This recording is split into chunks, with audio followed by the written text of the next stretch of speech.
everyone, welcome back to my channel. Today we are doing my top books of 2022. I know it's a little bit late, it's already halfway through January, but we're still gonna try our best. We're gonna make this video casual, low stakes. Last year I took notes, went back into my journal and reminded myself of favorite quotes, passages, and this year we are not doing any of that. We're gonna make each wrap up, each summary, hopefully short and sweet, what I loved about it, why it stood out, and just not put so much pressure on this video. I feel like to me, this one stresses me out more than any other.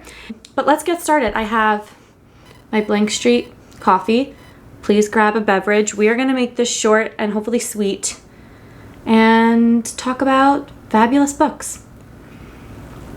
We also changed up the setting. Usually you're in front of the, or I'm sitting in front of the, and you have the shot of the book spine, but I feel like this little nook makes me really happy. It's my favorite place in the apartment, so I want you to see it, and I don't think you can. I think I'm literally taking up the entire shot, so I tried.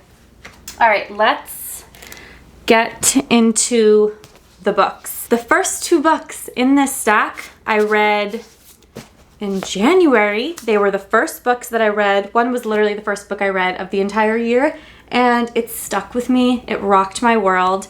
It's also my favorite cover, probably one of my favorite covers to exist, and that is The Passion of New Eve by Angela Carter. So this is a really, really slim novel, which again, doesn't scream Carolyn, but it rocked my world. This is about a man who came to New York City from England, I believe, and he commits horrific acts. He's violent, he's cruel, and very quickly this book picks up and becomes this fever dream. It feels like Mad Max Fury Road. This book is really made up of, I would say, like 6 to 7 scenes.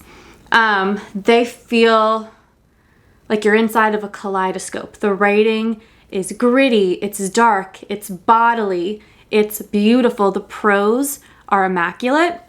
It is really about sex, gender. It's an American dystopia. He is essentially kidnapped, taken out to a vast American desert. I'm not actually sure where it's specifically set, and he is taken by this goddess and is forced into the body of Eve, and he becomes the new Eve.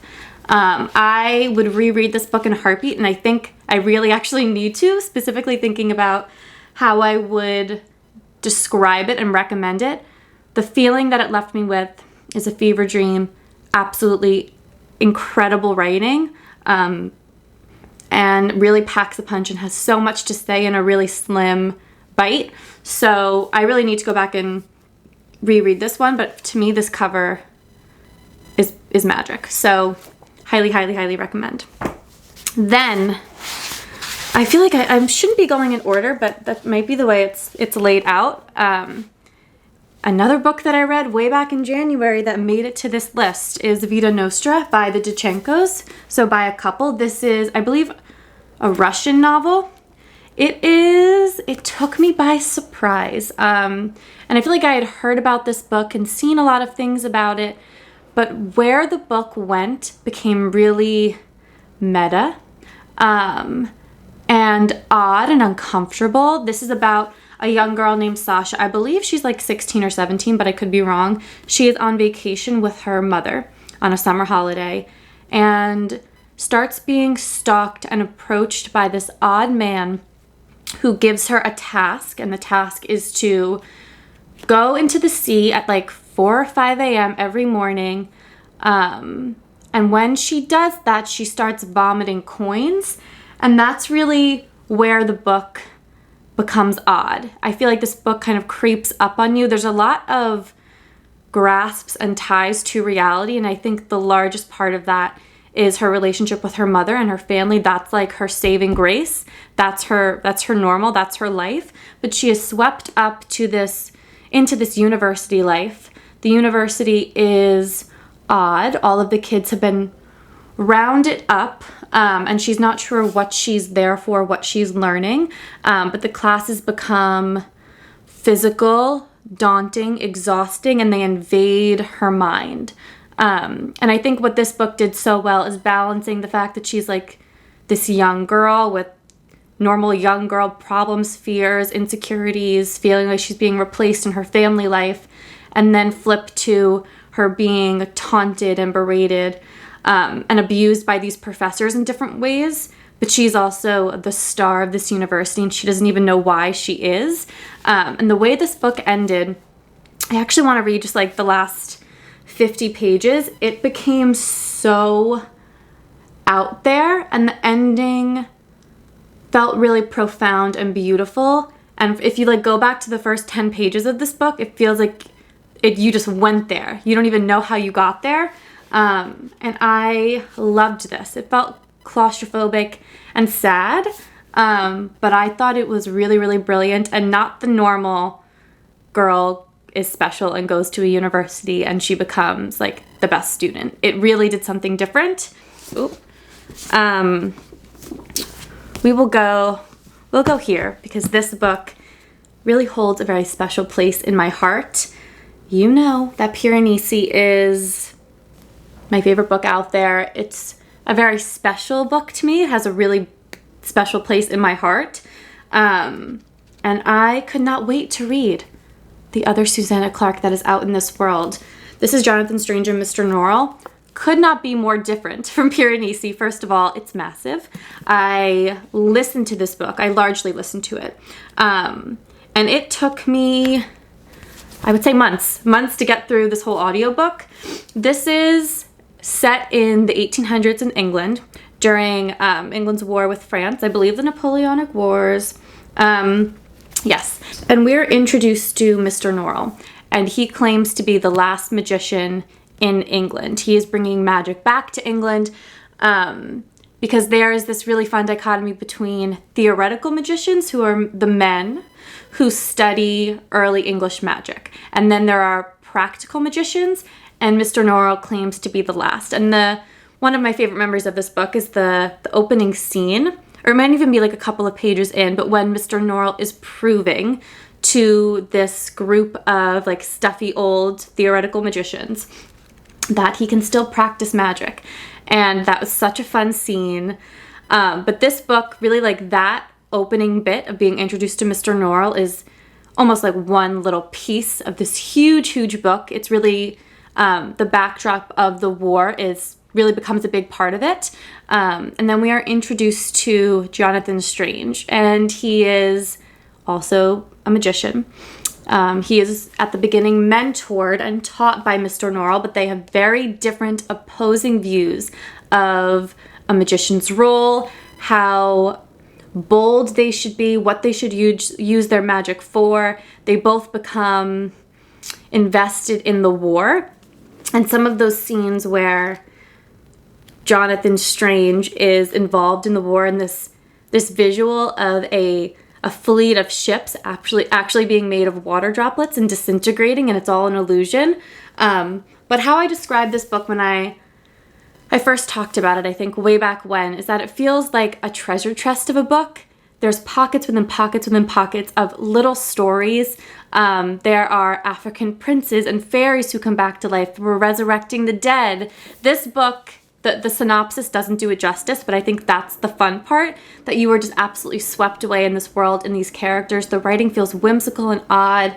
The book gets progressively darker, and even the moments of violence and cruelty and kind of bodily discomforts read really funny.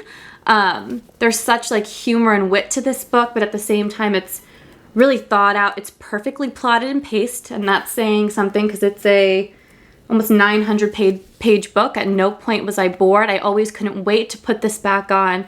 I listened to this in all different settings, planes, traveling, working, and I cannot recommend this enough. I think Susanna Clarke is one of the most brilliant authors, and this just feels like it sums up my 2022, this book. So I absolutely loved it. Cannot recommend it enough. And then, sorry, I am not comfortable. I don't have my cushion here. It's over there, but I don't want to get up. A book that I'm not going to do justice, but I think When I talked about this book, I explained that, again, this is another really chunky book, and I woke up. This is ridiculous of me, but I did it. I was having a really intense time at work, and usually I go to the gym at like 5 a.m. And I set my alarm knowing I was not going to go to the gym. I set my alarm for 5 a.m. and decided to read this book instead. And I feel like that's all you need to know. This is Pachinko by Min Jin Lee. This is an epic family saga. We are introduced to a young girl. I'm forgetting the names and what generation belongs to what people. So we are introduced to Sunja in the early 1900s, and she becomes pregnant. She is kind of tricked by this older, rich, wealthy man, and she is almost tricked into thinking that, or she is rather, that he is going to marry her and take her away and help her parents. And from that moment, she decides not to marry him when she realizes that he's actually already married. And that break and that rejection of him follows her throughout her lifetime. So this book chronicles Sunja's life from, you know, her life with her parents in Korea to then immigrating to Japan with her new husband. It follows the decades of their life, their love, their really quiet, soft, sacrificial love almost. And it chronicles the life of her two sons and what it means for them as men versus Sunja's experiences. And I just found this beautiful, poignant, again, it's a really chunky book, and you are always eager to learn more about this family. And I think a book like this, where you're tracking decades of people's lives, it can go really wrong. And I think Min Jin Lee did it so perfectly here. She really gave the space to each character's, like, I really felt so connected with Sunja, but when we have essentially kind of turned the tables and we're reading more from her sons, you felt Sunja's presence in those moments. And even when they were problematic or frustrating, you felt Sunja's love for them, and that's kind of the feeling that I was left with. Then we get into a very different book, a very different play on what maternal means, what the maternal means. I did a whole reading vlog about this. I think one of the only ones I did the entire year. This is The Doloriad by Missouri Williams. So I feel like I've talked about this book a lot, but I think of this entire selection, the writing in this book is probably the best I've read all year. It is piercing. I feel like a theme in the books that I'm talking about today of bodily books. They feel like something is happening to your body, but you're also really tuned into the bodies of your characters, the forms, the way they move, the pain they feel. Sometimes it's grotesque, and that certainly is the case for this one, but this is an apocalyptic tale about a family on the fringe of society. We are following the mother and her brood of incestual children. She has had children with her brother, and there's kind of the older generation. Her children, I don't actually know how old they are. I don't think it ever says. And then her children have children. So it's this huge incestual colony almost. It plays with faith in a really uncomfortable way. It really warps faith and memory and power. And one of the best things about this book, I mean, the writing is like nothing I've ever read, but it also feels very uncomfortable. It feels like something's happening to you. And actually, let me get my notes, because I feel like there's so much I can say about this book, and I want to make sure that I'm pointing out kind of the best things about this book. But like I said, it studies the maternal through the lens of the mother and what she is to her children. Kind of this fabled, tyrannical figure, but actually the children, it's hard, I don't want to give too much of this book away, but the cruelty evolves with the different generations. And the mother actually loses control of the narrative because her children and her children's children have the ability to become crueler, more animalistic than she actually envisioned. Like I said, faith becomes really warped and uncomfortable. The faith of the church, there is like a missionary figure or a priest figure, and then the faith that the mother forces her children to place in her and how she loses control of that. This book is deeply violent, so while I recommend this book freely, I probably shouldn't. I should definitely preface that this book is deeply violent. There's rape, there's assault, there's just straight up cruelty, and it's seeped in different layers that play with the generations, but there's like layers within layers within layers of cruelty and violence. But I mean, Missouri Williams, I cannot wait to see what else she comes out with, because and I don't usually do this to my books, but I just felt like there was no other way for me to capture all of these glorious, disgusting, cruel sentences. Oh, this is a good one. Agatha lurked and listened to the scalpel of sound emitted from the hard pink line of her mother's lips, while their uncle, a faint speckling of brown dots, crouched mistily at the matriarch's feet. Frickin' amazing. I need to move again. I'm gonna bring you closer because my legs were going numb. Okay. So then we get to, I don't think you'd be surprised to see this on my top books of the year. This is The Strange Bird by Jeff VanderMeer. This is a novella within the Bourne universe. So if you're not familiar with that, I would recommend to you first Bourne, which I can show you here, which was one of my favorite books of 2021. So this is an expansion on that world. We are following, again, what a magnificent cover. We are introduced to the strange bird. She is a creature composite of many things, bits of human, the organic, the machine, and she is built in a laboratory, which is, again, following the same theme and idea from Bourne. And eventually the humans who made her, who brought her into being, who performed incredible acts of cruelty on her body, on her person, they turn on her. This is a perspective that I feel was very needed after the catastrophe that is Bourne. Well, it is one of my favorite books ever written. It is chaos, and the moments of tenderness are few and far between because that's not the point of that book. But to me, this expands upon the world. It leaves you thinking about the commodification that almost became normal in Bourne. This is masterful. I absolutely love Jeff VanderMeer, and I think he did his world's quote-unquote justice by giving this perspective of the strange bird, who was probably one of my favorite characters that I read about this year. I love her deeply. Then we get to a book that I want to say such smart things about, and I'm not able to. I don't feel like I can speak to it. I know how it made me feel, and I know how it blew my mind, but I don't think that I can speak about it in a way that is smart or really put together or well thought out. But I spent a lot of time with this book. It's a big one, but I think more than that, it demands time and attention to detail, and you can't move quickly with it. And I learned that very early on.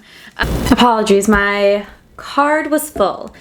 So I was talking about Black Leopard, Red Wolf. So this reads as our main character Tracker's origin story. He is gifted with a nose, and that is why he is hired to track down this missing boy. He's not told really anything at all about the history of this boy, why he's missing, who might be after him. And it is about bound family, severing family. This kind of fits in with the theme here of bodily books. This is violent to the extreme. It is really interested in forms and the way a body might move and the abilities it might have. That's a large part of this book. We have shapeshifters, for example. We have witches. It is really complex. And I say I was daunted by this book. The writing is like a slap in the face a little bit. This reads as an epic African fantasy novel. It plays with themes of found family, severed family, queerness, ownership of one's body. It was a well-needed fantasy novel for me to add into my kind of growing collection of fantasy reads and sci-fi reads. This was brilliant. I think Marlon James is an author to watch out for. And I am, oh, it actually talks about Angela Carter on the back. That's so funny. Yeah, it definitely is a fever dream of a book, and it's hypnotizing and uncomfortable and cruel. There's portals shooting you out to all different places. You can never almost catch your breath. And I really, really, really enjoyed myself, and I'm so glad I stuck with this one because it ended up being one of my favorite things I've ever read. Okay, then a book that I read very recently. It was one of the last books I read. So I actually do have notes on this one. Recent notes that I'm going to pull out and reference right now. But I already talked about, oh, maybe I didn't talk about it yet. But this is Venomous Lumpsucker by Ned Beauman. This is kind of an eco-fiction. It's set in the not too distant future, and it is about this new booming extinction industry. So to set the scene a little bit, we are in a world where the definition of extinction has been loosened to account for continued industry and destruction of ecosystems. So for example, if a species has no more living beings in the world, but their DNA is stored in one of these biobanks, they are not considered extinct because they have the ability to perhaps one day be recreated, resurrected, for the species to be brought back. Not that they ever would be, but it's just for kind of these top execs to be able to go into an ecosystem if they want to develop on this land, to say, if we kill the last remaining venomous lumpsucker, but we have their DNA stored, we didn't technically destroy this ecosystem and this species. So quite a setup, and I thought it was so brilliant. But let me go to my notes. So we are introduced to two main characters. One is a scientist studying the venomous lumpsucker because she believes they should be deemed as an intelligent species, which is worth more in terms of credits and dollar signs than a species who's not deemed intelligent, which is, another layer of being problematic. There's like the cutism industry that rises up, and then kind of the intelligence industry, but it's really a human being telling you that this species is intelligent. Layers of problems there, but it is about performative environmentalism. It is kind of a thriller-esque novel, I would say. There's definitely a lot of plot lumped into this book. It's about the idea of sanctuaries and what that means. It's about, and there's also like some fun pokes at our modern world. Like the Hermit Kingdom is referred to quite often, and if you read this book, you will know what I mean by that. If you have read VanderMeer's Hummingbird Salamander and you remember the ending scene of our main character, whose name I am completely forgetting, but her sitting and watching this phenomena play out, that's how the ending of this book felt. It felt beautiful and poignant and devastating, and it's playing on the idea of humans bearing witness to what they've done, which animals have been doing since the beginning of time. It is poking at the Musks and the Bezoses of the world. This book felt nerdy and political and zoological and fun, really witty, but also heartbreaking in the sense of like, should I laugh? Should I cry? What's happening here? I would highly recommend this book. A new release that I feel like is worth your time. So really enjoyed this. And I can't wait to see what else Ned Beauman comes out with, because I thought that he was really clever with this one. It was a clever book. Where should we go next? So I was thinking this book should be on my honorable mentions or my top books of the year, but when I look back and think of what my 2022 reading experience was, this book sticks out, so I feel like it is worthy to be on this list. This is A Place of Greater Safety by my beloved Hilary Mantel, who passed very recently, which is devastating. I think she is one of the greatest authors that I have come to. She is one of those authors that has kind of defined my past couple of years. I mean, you know that Wolf Hall, that whole trilogy, holds so much of my mind and heart and life. But this book is about, I can't say all of their names, but is about Danton, Robespierre, and Desmoulins, the three of the men at the center of the French Revolution. And we are introduced to them as children. And as this novel plays out, their lives become intertwined based on politics, love, lust, family, crime. And we are watching it all play out as a fly on the wall. But one of the best things about this book is how the narration style kind of changes up on you and takes you by surprise. I felt like I was there. And I've said this time and time again, but one of my absolute favorite things about Mantel's writing is how she drops you in a scene. You're sitting there in this in this library, in this courtroom. We are there. We are part of the action. And she spends so much time really focused on the mannerisms of these men and how they might move and stand and enter a room and look at someone when they don't believe them, how they might dress, how they might saunter in. She spends so much time that they are so real in your mind's eye, and obviously these are real people, but all of that stuff is not captured in the history books, and she kind of brings that to be some of the central bit of this book, is who these people were and how they might have behaved, beyond some like iconic quotes that you might read about them. This felt highly masterful. I think she is a masterful writer. And I'm so glad I read this again. I spent so much time reading this book, and it was so worth it. And actually, at the end of December, I read, what's it called? And I'll talk about this in another video, but I read Mantel Pieces, and this made me appreciate A Place of Greater Safety even more, seeing what Mantel cared about, and what she deemed as successful and masterful in historical fiction writing and what mattered. And you have to, like, I don't want to say pick a side, but for the sake of the art, pick a side, step into one way that it might have been and lean into it. And she certainly does that.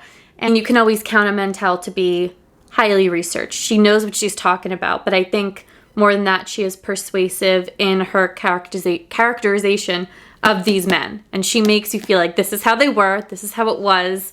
And I was there for all of it. So highly, highly, highly recommend this one.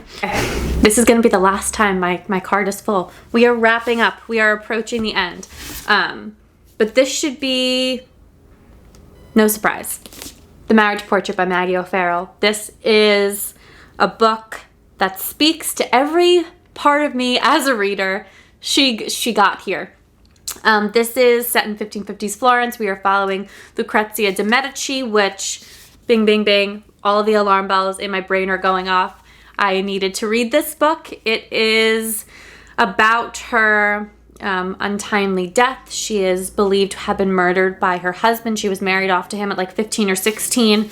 The beginning of this book is like your breath catches. It's such an incredible opening, and I feel like Maggie O'Farrell has her audience.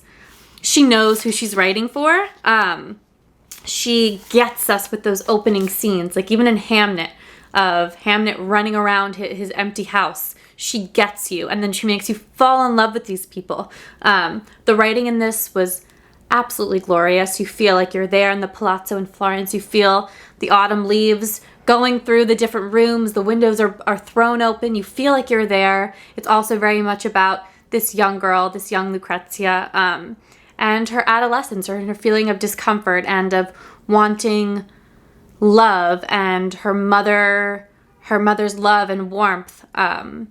And it is heartbreaking, and there's moments of real tenderness. And the ending of this book, I think, had all of us on our asses. I think we were all shocked. I think that's fair to say. But this book felt so, so beautiful and really quiet, and I think even more subtle than Hamnet was.